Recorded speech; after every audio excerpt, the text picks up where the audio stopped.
Peace Institute in Jerusalem. Nimrod, welcome. It is early in the morning there. What is the feeling as the day gets underway? Israelis are waking up for the worst day. Remembering what happened just these minutes, like a year ago, the deadliest day in Israel's history. And you see the photos, the live stream from Jerusalem, how people at 6 a.m. in the morning are going to the streets, are protesting that a year after these horrible events, 101 Israeli hostages are still held by Hamas in Gaza, and the government did not manage to bring them home. And I think there's a lot of frustration and anger in the streets, not only of what happened and what Israeli society has been going through, but rather the lack of hope of how this coalition, how this government can pave a way out of that, rather than prolonging wars and bringing more crisis to the society and to the hostage families. We're seeing live pictures of protests there in Israel outside the residence of the Prime Minister Benjamin Netanyahu. So Israel, Nimrod, is now fighting on several fronts. How much support does the government and the Prime Minister have from the general population for the tactics and the strategies that are being used? I think there's a major gap here because at wartime, societies are usually rallying around their leaders.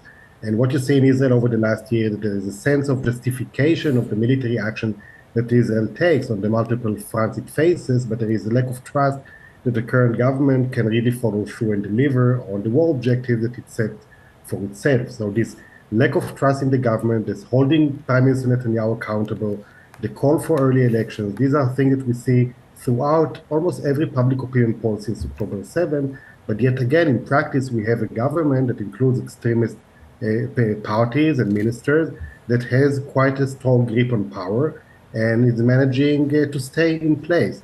And that creates a lot of kind of internal problems for Israelis who, are joining the reserve forces, who are fighting, who are mobilizing to support society and the country, but are doing that in a way without they believe that the current leadership is actually the one that is fit for purpose and can deliver on that.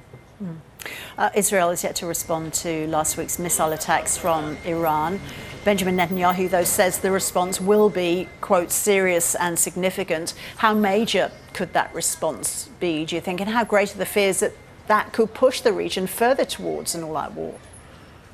Yeah, and it relates to a previous question about the multiple fronts, because Israel has been used to fighting Hamas and Hezbollah for years, not to the extent that we saw what Hamas did on October 7, but these are enemies that we know. But fighting them together with fighting the Houthis in Yemen, the militias from Iraq, and even Iran itself. On April, it was the first time that Iran directly hit Israel. Okay, so this kind of like a ring of fire around Israel with multiple enemies posing different security challenges.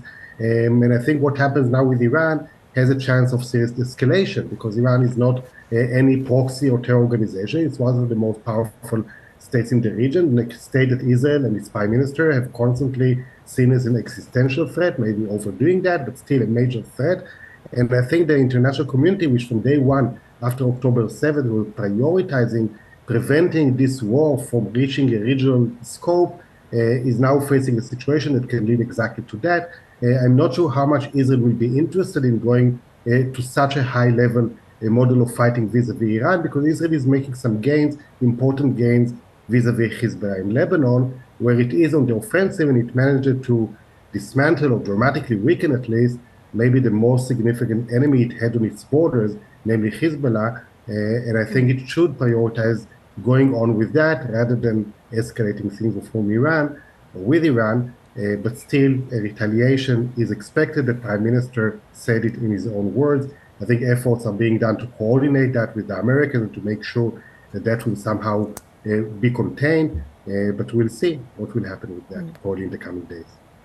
So the US and the international community urging restraint. How much influence, though, is the US bringing to bear now on the actions of the Israeli government?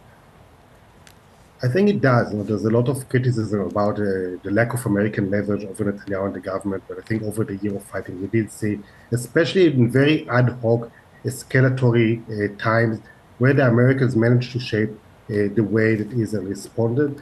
It didn't always happen the way the Americans wanted to see. Definitely the American mediation efforts for ceasefire and hostage release deal in Gaza that have been taking place throughout the year did not lead to the achievement that the US administration wanted to see. Nevertheless, the administration is not putting the blame on Netanyahu, but rather on Sinwar. Many in Israel that hold Netanyahu accountable were quite surprised by that.